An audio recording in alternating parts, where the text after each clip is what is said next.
히브리서 10장 하나님의 말씀 히브리서 10장 19절서부터 25절까지 히브리서 10장 19절서부터 25절까지 교독합니다. 그러므로 형제들아 우리가 예수의 피를 힘입어 성소에 들어갈 담력을 받았나니 그 길은 우리를 위하여 휘장 가운데로 열어놓으신 새로운 살 길이요 휘장은 곧 그의 육체니라. 또 하나님의 집 다스리는 큰 제사장이 계시매 우리가 마음의 부림을 받아 악한 양심으로부터 벗어나고 무목 맑은 물로 씻음을 받았으니 참 마음과 온전한 믿음으로 하나님께 나아가자. 또 약속하신 이는 미쁘시니 우리가 믿는 도리의 소망을 움직이지 말고 굳게 잡아 서로 돌아봐 사랑과 선행을 격려하며 모이기를 피하는 어떤 사람들의 습관과 같이 하지 말고 오직 권하여 그날이 가까움을 볼수록 더욱 그리 하자. 네. 아멘. 오늘 이 말씀을 가지고 모이기를 힘쓰라 라는 제목으로 같이 은혜 받는 시간을 갖고자 합니다. 모이기를 힘쓰라. 이 히브리서 수신 성도들은 처음 신앙이 차츰 식어져감에 따라 회집을 등하시는 위기에 가까이 이르게 되었습니다. 이런 회집 등한론 내지 폐지론의 소행은 신앙의 일대 위기라고 하지 않을 수가 없었습니다. 그래서 저들의 소행과 주장을 본받지 말고 처음 신앙 그대로 회집에 힘쓸 것을 권면하는 것입니다. 지금 이 시대하고 거의 비슷한 상황에 닥쳐와 있어요. 코로나 문제로 이제는 모이기가 힘들어졌어요. 5인 이상 집합 금지 명령이 떨어지고 교회도 이제는 10%, 20%, 30% 그 내외로 자꾸 이게 바뀌고 있습니다. 모이기에 점점 힘들어가는 그런 시대가 되었단 말입니다. 근데 오늘 말씀 보니까 마지막 때 정말 하나님의 그 심판의 날이 가까이 올수록 하나님의 공중재림이 가까이 올수록 모이기에 힘쓰라. 그렇게 오늘 본문을 통해서 말씀해 주시고 있단 말씀입니다. 그러면은 모임은 뭐냐? 첫 번째로 보니까 모임은 교회의 본질 요소다. 그렇게 볼 수 있습니다. 교회는 모여야 성립됩니다. 이 교회라는 것은 헬라어로 에클레시아라고 이야기하죠. 에클레시아. 이게 뭐야? 바로 거듭난, 그래 물과 성령을 거듭난 하나님의 백성들이 모이는 곳. 그렇죠? 거듭난 성도들이 모여서 예배 드리는 곳이 바로 교회가 아니겠느냐. 우리가 그렇게 해석을 하고 있어요. 원래 그리스와 로마적인 뜻으로 민회라는 것이죠. 그러므로 교회는 모임의 뜻이 내면적으로 강조되어 있습니다. 하나님께서 오늘 우리에게 무리들의 집합제를 교회라고 이야기하고 있습니다. 그래서 예수님께서 초대교회 사도행전 보니까 뭐라고 했습니까? 아버지의 집을, 그러니까 예루살렘을 떠나지 말고 성령으로 하나가 되심을 따라서 교회를 이룰 것이라고 약속해 주지 않았습니까? 예루살렘을 떠나지 말아라. 뭐야? 모여라 이거예요. 모여서 말씀과 기도로서 하나님께 가까이 나가라 이겁니다. 모이는 교회가 힘이 되죠. 오순절 한번 보세요. 성령이 강림하고 예루살렘 교회가 어떻게 되었습니까? 놀라운 변화가 일어났어요. 성령의 능력이 막 나갔습니다. 병 고치는 역사가 있어요. 귀신 쫓아내는 능력이 막 생겨납니다. 하루에도 3,000명, 5,000명씩 막 침례받고 성령 받고 막 거듭나는 사람들이 막 있습니다. 그때는 모여서 힘있게 기도하고 하나님 앞에 가까이 갈 때 그런 기적과 이적이 막 나타났어요. 모이지 않고는, 기도하지 않고는 이러한 일들이 일어날 수가 없다 하는 것을 보여주고 있는 것이니까. 두세 사람이 모인 곳에서는 내가 그들과 함께 하겠다는 말씀이 있지 않습니까? 그래서 저희가 다 같이 한 곳에 모였더니 사도행전 2장 1절에 그렇게 나와 있어요. 저희들이 한 곳에 모여 있었으니 어떻게 해요? 성령이 임했던 거예요. 예수님께서도 개인 신자들에게도 모인 신자들과 그 교회가 영적으로 힘이 있다 그렇게 말씀하셨습니다. 그러니까 개인 성도들이 모이는 것보다도 여럿이 모여서 같이 하는 것이 더 힘이 있다 이거예요. 더 능력이 있다 그렇게 말씀하신 거예요. 그래서 모이는 교회에 하나님이 함께 하시고 축복하십니다. 모이는 곳에서 하나님이 함께 하셔요. 모이는 곳에서 복을 준다는 말입니다. 힘써 모일 때 그 자리에 친히 하나님이 함께 하십니다. 마태복음 18장 21절에 내 이름으로, 예수 그리스도의 이름으로, 여호와 하나님의 이름으로 모인 곳에서는 내가 그들과 함께 하겠다. 두세 사람이 모인 곳에서는 내가 함께 하겠다 했습니다. 놀기 위해서, 교제하기 위해서 모인 것이 아닙니다. 두세 사람이 모여서 예배 드리고 하나님 앞에 가까이 가는 사람들한테는 함께 하겠다라는 약속을 주신 거예요. 그래서 모임은 교회의 본질 요소다. 두 번째는 참된 성도는 힘써 모여야 한다 이겁니다. 모이는 것은 좋은 습관이에요. 좋은 습관을 가지고 있다는 것이죠. 오늘의 세대 보세요. 모임을 폐하고자 합니다. 사탄의 유혹이 많이 있어요. 직장의 동료, 사회단체와 단절되는 것도 불사하는 각오 없이 주의를 지킬 수 없는 세대가 되어버리고 말았다는 얘기입니다. 단절되어 있어요. 이 시대가 지금 그렇게 가고 있단 말입니다. 모이기에 피하는 그런 시대가 되었어요. 코로나19로 인해서 이제 많은 사람들이 모이는 것이 이제 부담스러워요. 걱정스럽습니다. 두려운 거예요. 가면 갈수록 더 심각해지고 있습니다.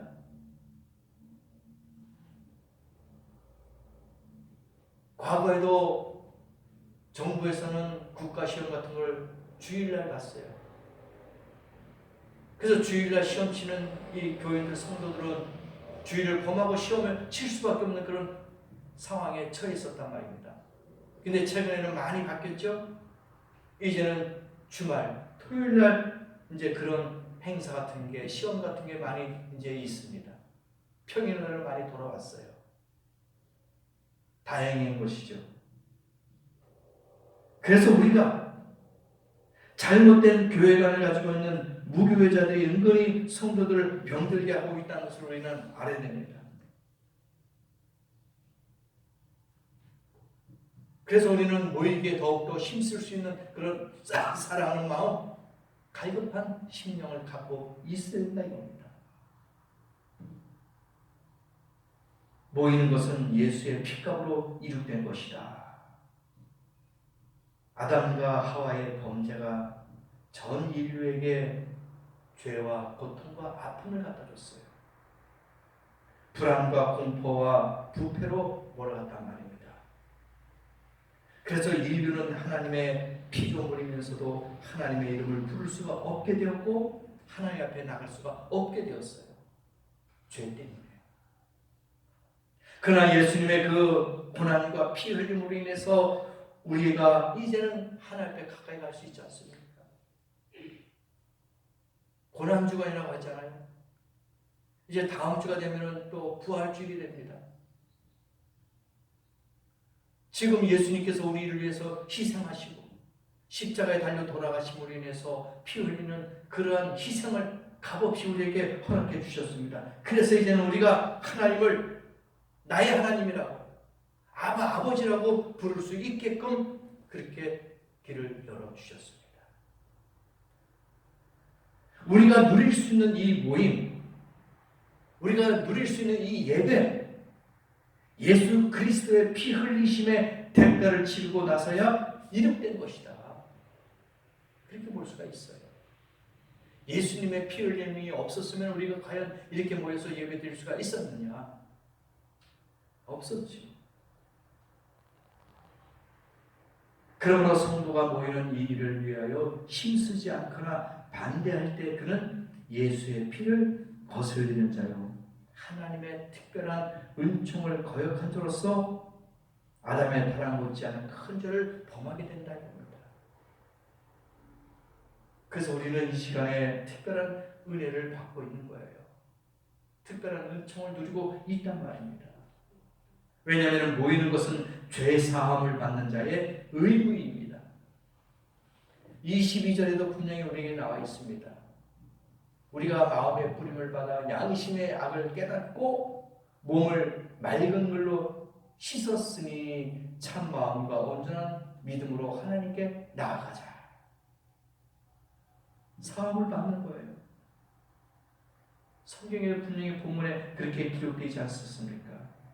예수 그리스도는 자신을 희생함으로써 우리의 성도들이 하나님께 나아갈 길을 열어 놓았을 뿐만 아니라 우리를 어떻게 해요? 정결케, 깨끗하게 모든 죄를 사해 주셨다는 겁니다. 모든 교회의 머리가 되시고 대제사장으로서의 직무를 수행하셨다는 겁니다. 그리고 쉬지 않고 지금도 역사하시고 우리를 돌봐주신다. 그래서 우리가 모이기에 게리할 수 있겠냐 이겁니다.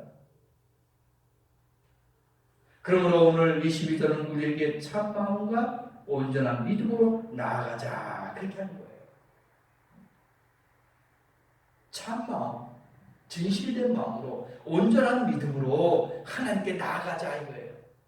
그러니까 형식적으로 가식적으로 가지 말고 참 마음으로 온전한 믿음으로 하나님께 나아가자 이거예요. 형식적인 예배, 형식적인 믿음으로 그냥 주일이니까 가자 이게 아니라 정말 하나님의 은혜를 생각하고 예수 그리스도의 그 흘리신 피를 생각하고 내 죄가 다 사함을 받는다는 그런 확실한 믿음을 갖고 나아가자 이런 거예요. 이런 것 없이는 우리가 하나님 앞에 나갈 수가 없어요. 주님께서 재림하실 날이 더 가까움으로 그렇게 나오잖아요. 25절에나 그렇게 나오잖아요. 그 날이 가까움을 볼수록 주님의 재림의 날 아닙니까? 그날 주님 오시는 날 공중재림 하시는 그날이 지금 다가오고 있다. 말세의 성도는 모이는 일에 더욱 힘쓰라라는 권고의 말씀이에요. 그 날이 재림의 날이 가까움을 볼수록 우리가 살고 있는 이 시대는 자다가 깰 때다 이거예요.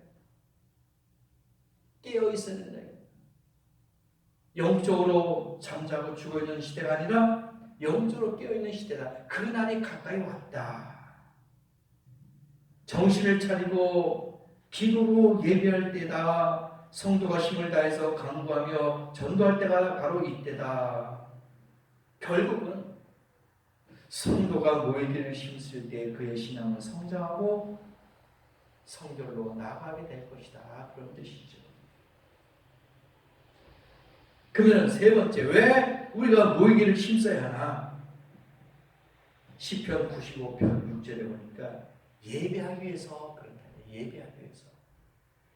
모이는 것은 다른 게 아니라 예배 때문에 모인다 이거예요. 모이는 목적이 바로 그거예요. 구약의 제사 예배 역시 성전에 모여야만 가능했고 사도시대 예배 또한 교회당에 모여야만 했다는 것을 우리가 말씀을 통해서 알 수 있어요. 우리가 그 교회에 오는 목적이 뭡니까? 교회 오는 이유가 뭐예요? 일주일 만에 헤어졌던 우리 성도들의 얼굴을 반갑게 막 보기 위해서 모이는 겁니까? 아니죠. 그거는 2차적인 교제 문제지.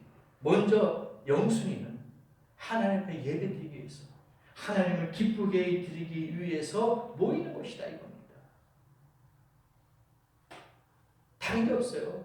기도, 말씀, 찬양 이렇게 예배드리기 위해서 모이는 것이다 이겁니다. 예배하기 위해서. 또 한 가지는 은혜 받기 위해서. 우리가 신령과 진정으로 예배를 드렸어요. 그러면 하나님이 가만히 계시겠느냐? 아니죠. 은혜를 주십니다. 하나님께서 응답해 주십니다. 만민이 기도할 수 있는 처소가 교회인데 기도할 때에 모일 때에 하나님이 우리에게 은혜를 주신다. 주님과 또 동행하기 위해서 교회에 나와서 예배드리는 거예요. 교회는 주의 몸이죠. 주님은 성도들의 모일 곳에 함께 하십니다. 그래서 주님이 함께 하시기 위해서 우리가 예배를 드리는 거예요. 주님의 전을 찾게 하는 이유는 바로 주님과 동행하기 위해서. 왜? 내가 그들과 함께 하겠다 이게 있잖아요. 모인다는 것은 주님과 연합되는 것을 의미하고 있습니다. 하나가 되는 거예요. 하나님과. 주님과 하나가 되는 거예요. 모일 때에 내가 그들과 함께 할 것이다. 그래서 우리가 주님과 동행하기 위해서 모이는 겁니다. 그리고 우리가 바리새인보다도 낫기 위해서 우리가 모이는 거예요. 바리새인들은 모이기에 힘썼어요. 그러나 형식적이었죠. 하나님 앞에 보이기 위해서 가식적인 모임이었단 말입니다. 성도는 바리새인보다도 모이는 일, 모여서 예배하는 일에도 더 나아갈 것이에요. 그래서 하나님께서는 바로 그런 뜻을 갖고 있어요. 너희가 바리새인보다 더 낫다.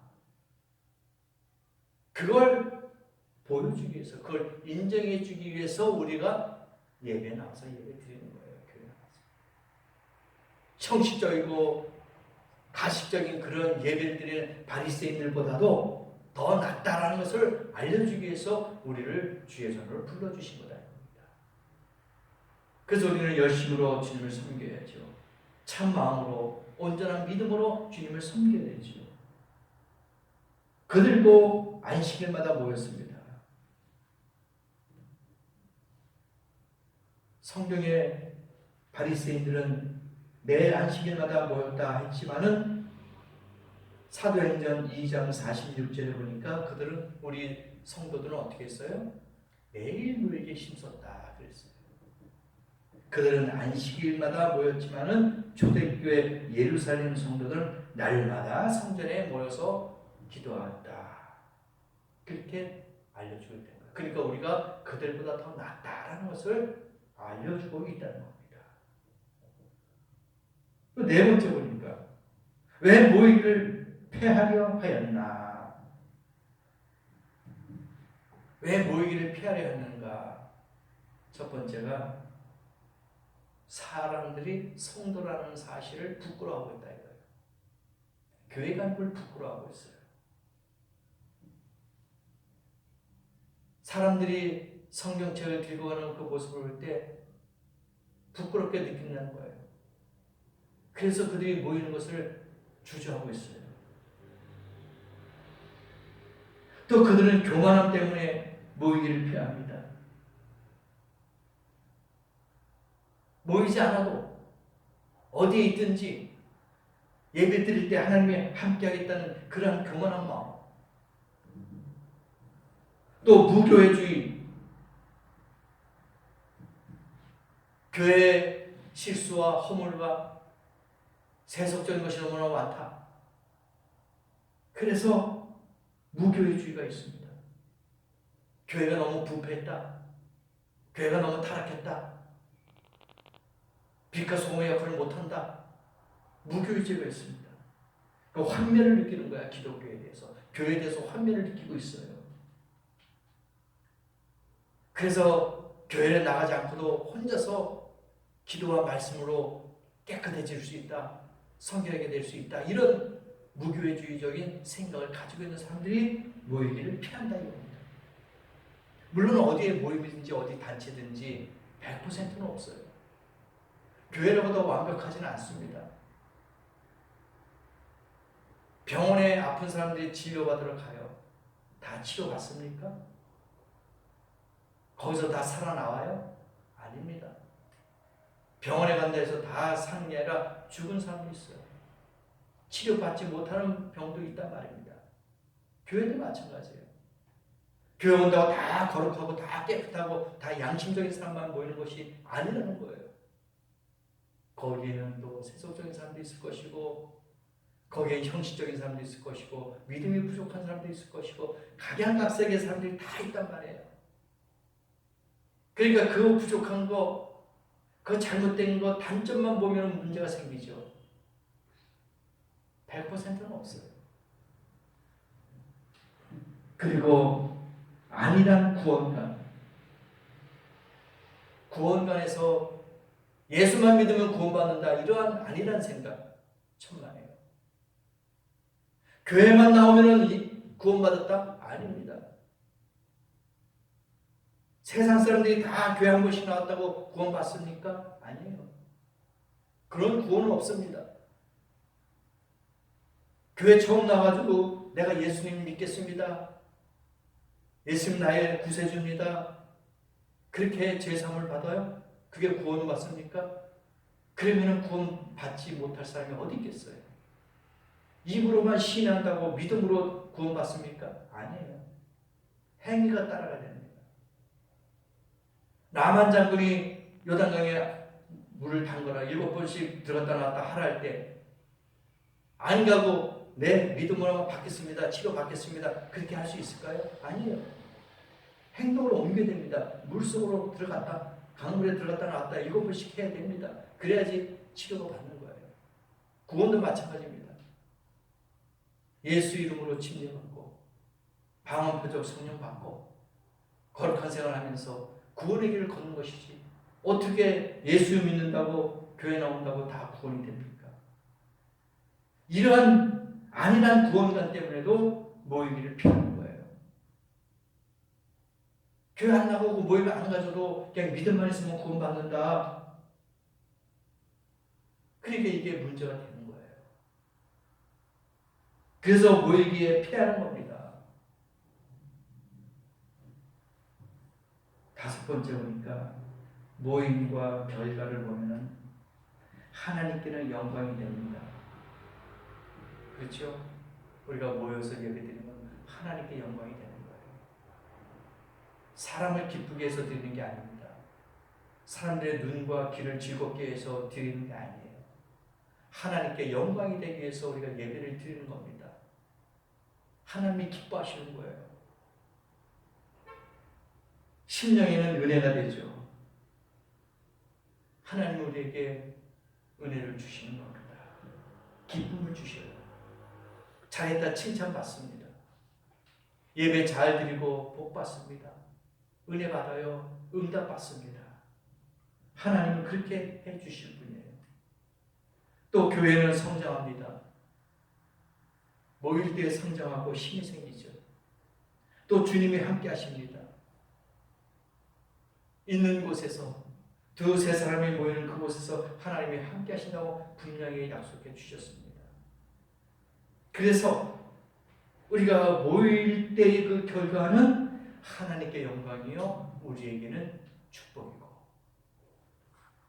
또 교회는 성장하고 부흥하고 주님이 우리의 삶 가운데 함께 하신다라는 것을 우리가 결과적으로 알 수가 있다는 겁니다.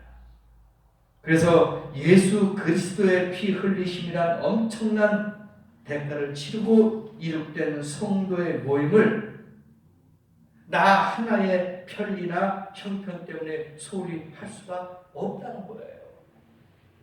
예수님의 특별한 은총을 입은 자들은 주님의 뜻을 쫓아서 해야 될 의무가 있습니다. 그 의무가 뭐냐? 바로 예배입니다. 더 악해만 가고 있는 사탄의 세력이 득세해가는 말세의 성도들에게는 자꾸 이간질하죠. 자꾸 패하게 합니다. 무너뜨리고자 넘어뜨리고자 유혹을 하고 있습니다. 그러나 우리는 알고 있어요. 이것이 마귀의 술수라는 것을. 모이를 힘써 하나님께 영광을 드리는 생활을 해야 될 것입니다. 주님이 오시는 그날 가까웠습니다. 그럴 때일수록 우리는 영적으로 깨어 있어야 됩니다. 그럴 때 하나님은 우리를 사랑하실 것입니다. 예수님의 피 흘리는 피 흘림의 그 희생을 우리가 깊게 느끼게 됩니다. 왜 주님이 이 땅에 오셨는지, 왜 피를 흘리셨는지, 왜 부활하셨는지 그 뜻을 알아야 됩니다. 그럴 때 우리는 사도행전 초대교회 예루살렘처럼 많은 성도들이 모였을 때 120명이 모여서 기도할 때 성령 체험하고 능력 나가고 많은 성장이 있었던 것처럼 오늘 이 시대에도 더욱더 하나님 앞에 기도하며 가까이 갈 수 있는 믿음의 성도가 되셔서 복된 하나님의 자녀가 되시기를 예수님의 이름으로 간절히 축원합니다. 우리 다 같이 한번 들은 말씀을 기억하시고 기도합니다.